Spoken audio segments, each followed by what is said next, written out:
It has been said in a hadith that Dajjal will not enter Mecca, Medina and Masjid al-Haram.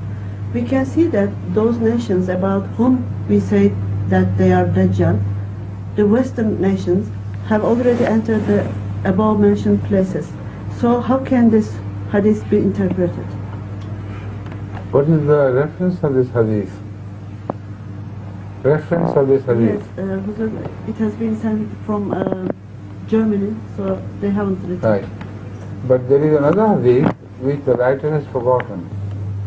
Hazrat sallallahu alaihi wasallam saw two Masiihs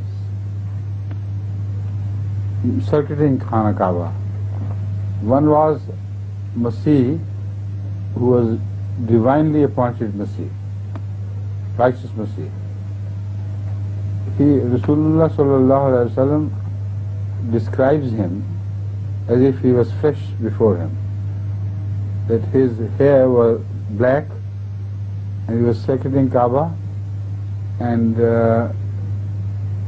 as if he had just taken bath. So water was trickling down the ends of the hair, and behind him was Dajjal, Masih Dajjal.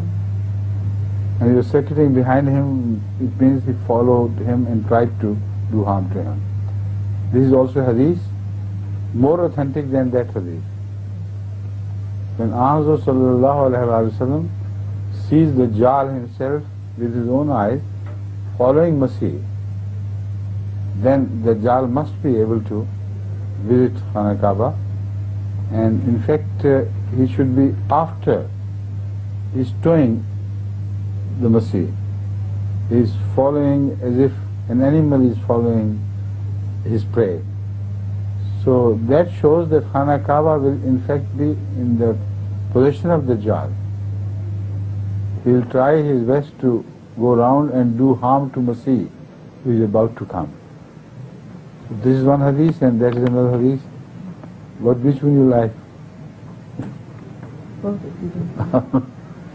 Right.